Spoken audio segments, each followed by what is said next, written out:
if you guys will help me welcome on stage our next speaker, Rachael Palmer from Google.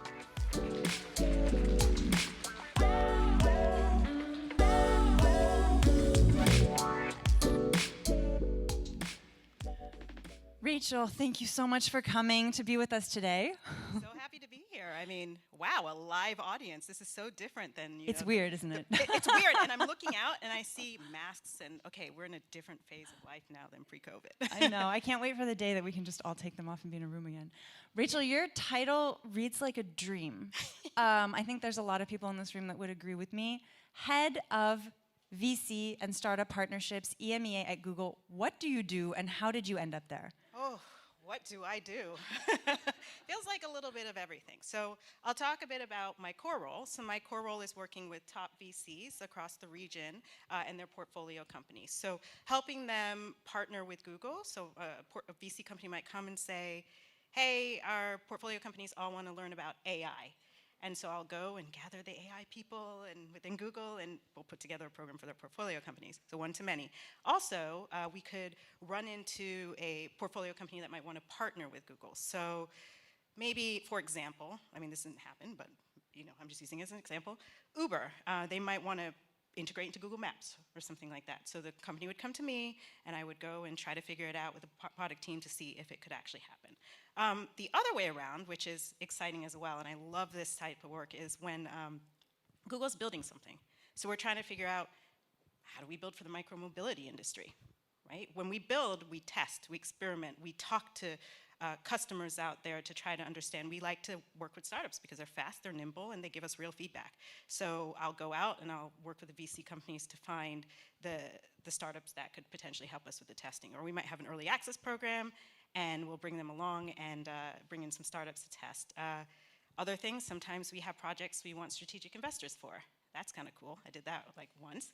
I'll go out and find the right investors and bring them to Google, and we'll have a discussion. So that's cool. The other part of my role that's exciting and really allows me to think big is around transforming the ecosystem. So I think we can all agree, we're all here, that diversity is a challenge for this ecosystem. And so last year, one of the things I thought to do was to really bring our Global Black Founders Fund to the EMEA region. And so I did it. And so that's awesome. I run that now. That's pretty awesome, I think. Yeah, you guys should give her an applause.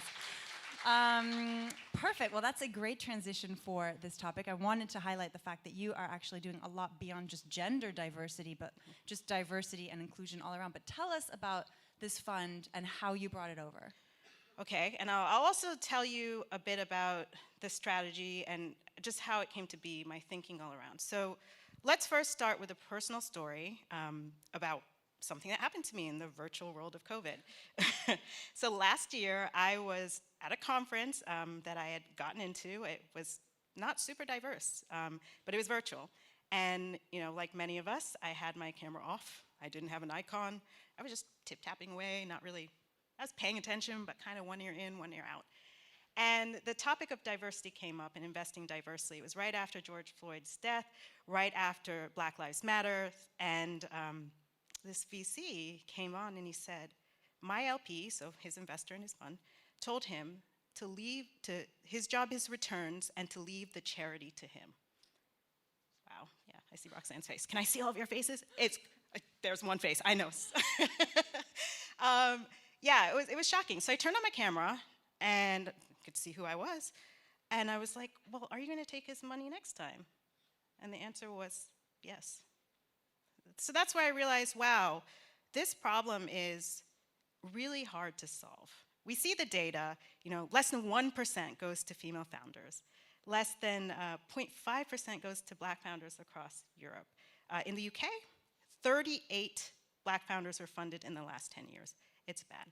We can, run around and say, yeah, investors, we need more diverse investors, we need all of that, but will we actually be able to encourage them to hire more diversely? And will we get them to really think that there are returns in this population and it's not charity? So as we built this fund, as we, so what is the fund? I should tell you that. It's a $2 million fund across Europe. We invested in 30 amazing startups, 4 from France. And then we actually, today, we announced 50 startups that we invested in Africa. So we have a $3 million fund as well that we did after, which is pretty cool. We have a lot of announcements in Africa today, actually. We can go into that as well. Blow my mind. I thought we were just going to talk about the fund, but 30 investments, more in Africa. That's pretty impressive. And so I'll say, you know, the discussion came up around how do we award this money? You know, we hear in the news Black people are struggling, COVID, it's really bad, their businesses are dying, all of that. And because I remembered this investor, and then after I started talking to more and more of them and all that, I heard the sentiment more and more, I thought, no, we have to invest in the absolute best Black founders across this region. So I want to make it very clear to everyone, we're not saving anyone. We are investing in the best Black founders with the goal of wrapping ourselves, the ecosystem, and our partners around them to help remove those barriers and lift them to hopefully, you know, make it Series A, B, and maybe get a couple unicorns out of it and prove to the industry that there are returns in this population. That is awesome. I love the way that you talk about it. I love the initial story also that you mentioned, because I think a lot of people have seen stuff like that and they don't dare to call any investors out on it. So bravo. I'm not going to say all of them think that way, but I'm just saying that's the story I heard. There are, you know, some great investors out there that have partnered with us, that are doing our follow-on funding. There's been a lot of really good positive stuff that's come out of this. Very cool. So you mentioned that you guys are looking for the best Black founders. But tell me, how does a founder know that they're a good fit in terms of stage, in terms of project? What kind of stuff are you looking for? So what we looked for when we selected them, so early stage, because then we can really help grow them. And honestly, there's a lack of seed stage capital in the ecosystem, especially for Black founders. We wanted to see that there was some traction. So prove to us that someone wants your product, right? So if you're B2B, do you have LOIs? Do you have those partnerships? If you're a consumer, have you at least sold this? Is there proof that there's more demand and you just need money to scale, to grow, to do something? So we looked at that. We looked at founder, do they have the ability to take this forward, or, you know, have they built a team of advisors and others to help them do that? We also were interested in can we actually help them with what we have to offer? So a variety of different things. We had an amazing selection committee across Google, including GV, that helped us select the 30 in Europe. And then for Africa, that was even a broader one. That was across regions as well to select the 50 there. And just to let everyone know, you know, the world screams that, oh, it's a pipeline problem and all that. I want them to say that to me. Because in Europe, we had almost 800 applicants across 16 countries. And in Africa, we had almost 3,000. Across 36 countries. So please, come tell me that.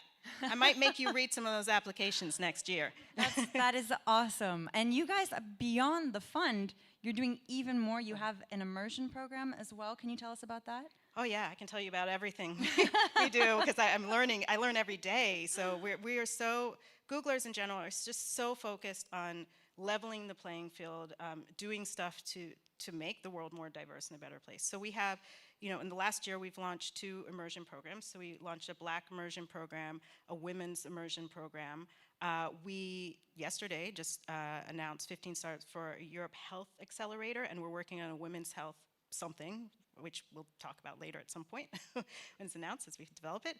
And then, you know, one of the things that we're doing that I think is really cool is we are partnering with Playfair Capital and Tech Nation to do for 300 women to do remote office hours with the top VCs. So Excel, Balderton, Atomico, all of them, 120 VCs. So each founder will get an hour with 4 sessions to do mentoring, to do pitching, to do a variety of different things. And we've done it already. We've done, I believe it's 5 editions, and we saw amazing results. So out of 18% out of everyone that's done it has had follow-on funding. So it's been, I think that's one of the really cool things. And let me see if I remember the website. Playfair.com/FFOH. I'll also share it with Roxanne after to get it out in case I messed it up. But Super. That's incredible. You guys are doing so much. and today's announcement as well, which is big. More announcements? So remember, I cover EMEA. It's Africa. So today I kept checking my phone to say, oh, can I share this? Can I share it? I can share it now. Today we had Google for Africa, and we announced a $1 billion investment across 5 years in Africa, a $50 million Yes, VC you guys fund. can applaud. Please. It's okay. And today we also announced our very first 50 startups that we invested in, so $3 million. So we're really, looking at leveling the playing field among population, but also the world. I think Africa is definitely some place that we should be looking at investing in and focusing on. And today, we made a commitment to do it. That is incredible. That's so much. Yeah, That's so there's much more too. So much to work with in 15 minutes.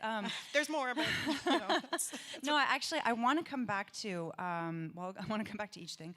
I want to come back to the immersion, first because we had a station of company inside. I don't know if you know that. But also I want to know what does it mean? Why the immersion program? What's being offered? What are these companies getting out of it? So I think a lot of the times in your early stage, why? Okay, let's start with why. I think if you want technology to work for everyone, it really needs to be built by everyone.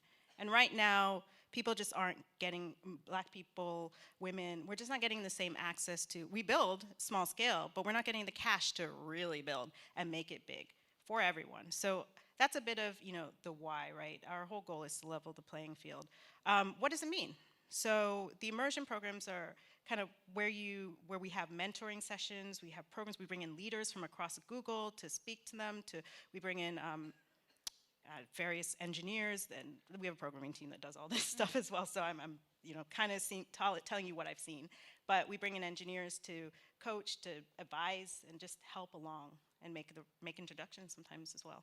Incredible. And so that's the immersion program. I want to now come to the office hours, because you actually mentioned something that really intrigued me.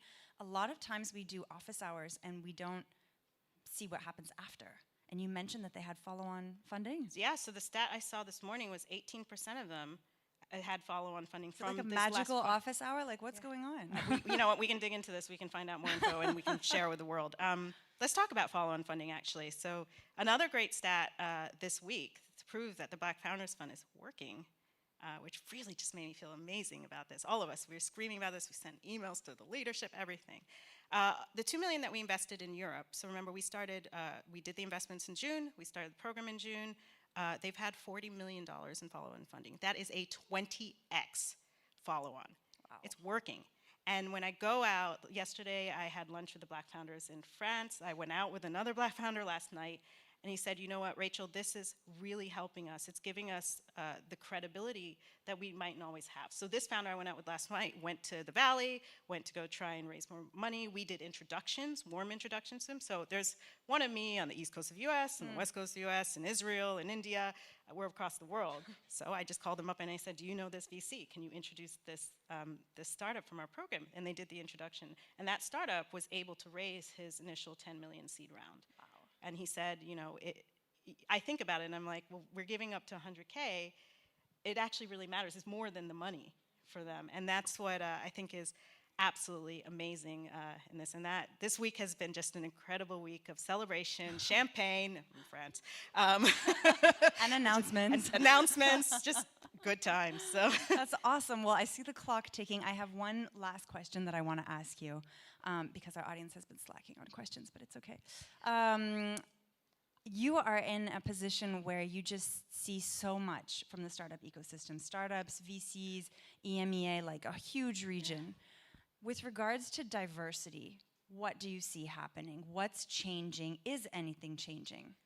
Oh, I think, tough question. I think the change is people actually care, and for those that don't, they're forced to care. Accountability, people call them out. What is it, is a hashtag? Yeah, forced to care. That's my personal take on it. I think before it was, well, from what I could see, it was kind of just go, go, go, invest, get your returns, and no one was calling them out like, hey, everyone you're investing in is like a white male, what's up, right? But now, they have to care. Do you feel it's a shift of power, or are we not there yet? I don't feel powerful. I don't know. I think should. maybe You should. maybe social platforms and our way of communicating about this has shifted the power because we can put it out in the world. We can say, you know what, XXVC, you're not diverse. Everybody can scream at them, and we can publicly. Do they call it name and shame? Name and shame. It's working. It's working. It's slow. But we're moving forward, and I think with every win, we need to celebrate it. Definitely, definitely. Rachel, thank you so much. And I'm now going to hand it over to Amy. Thank you.